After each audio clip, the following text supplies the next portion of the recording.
what is a G chord? What is any chord? Chords make up every song we hear. Let me explain. So what is a chord?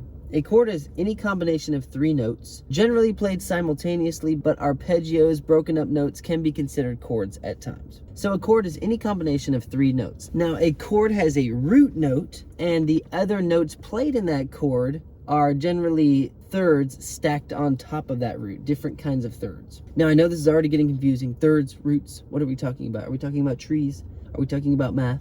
For now, just settle on a chord being any combination of 3 notes played together. So what is a G chord? A G chord is a beautiful sound, and a G chord is based on the note G, and then it's got some notes coming around it that are thirds stacked on top of that G. So what we have in a G chord, specifically here played on the guitar, but it's constant for any instrument, is a G, which in this case, this lowest note here is a G, right? We can find that using our knowledge of the fretboard and going E. This is an open E string. Then we've got a half step up as F, because E doesn't have E sharp, right? It goes right to F. It's one of those special notes. Then F sharp, and G. Okay, so the first note in a G chord here is a G. Next we have a B, which is a major third above G, okay? And we can find that going A sharp, B. So we've got G and B. And our third note in the G chord is a D, which is just this open D string, right? Which is a perfect 5th away from the note G. So we have G, a major third up, and then a third up from that, which is a perfect 5th from the root, G, B, and D. There's our 3 notes that make up every G major chord. Now this type of chord is called a major triad, with a triad being a chord of 3 notes in it, the root, the third, and the 5th. Okay, there's more chords than just triads, but the triad is the most common, root, third, 5th. And the major triad in this case being a root, a major third, and a perfect 5th. There's other types of triads, but we'll save that for another time.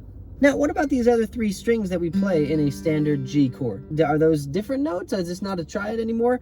Actually, these are still forms of B, D, and G. All right, so we've got G, B, and D. Yes, there's our G chord. We need those 3 notes to make a G chord. Every single time you need a G, a B, and a D to make a G major chord. And there are some examples where you can leave one of those out, but we'll say that for another time.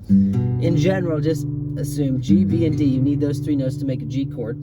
And then coming down here, we also have a G, because that's the open G string. So a G and a G, this G is just an octave up from this G. So they're both Gs. This frequency is just double that of this G, so we call it an octave. Then we've got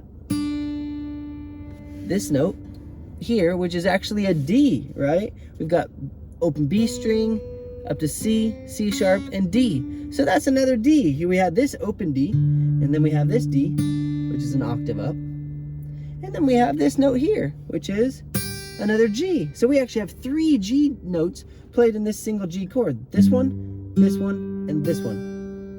Interesting, right? So G, B, D, G, D, G. Just G, B, and D repeated over and over on the guitar when it comes to our G chord here. Now, some people play their G chords like this, which is common. I don't teach that. I don't like to do that. But it's good and it works sometimes. That still gives us a normal G major triad, because this is now an open B string and we already had a B here. So it's just an octave apart. So as you can see, a G chord is just a triad with 3 notes, G, B, and D. And you can hit those notes over and over within the same chord, and it's still a G major chord. So a G major chord is G, B, and D. Every major triad like this is just 3 notes. We could do the same thing with C, with A, with E, and we'd find those 3 notes somewhere in the chord, and then a few of them repeated, just like with this G chord. So perhaps now you're starting to understand how simple chords really are. They're actually kind of mathematical in a way. And once you further develop your knowledge of chords, you can get better at composing and writing your own songs, coming up with your own chord combinations on the guitar. So it really starts to get to be a lot of fun. I hope you enjoyed this purely informational lesson. Now you understand what chords are a little bit. You understand the G chord and how it works just like all the other major chords that you've been learning on guitar. If you have any questions or anything you want to add to this, please leave a comment. I always respond to the comments, and I will look forward to seeing you next time.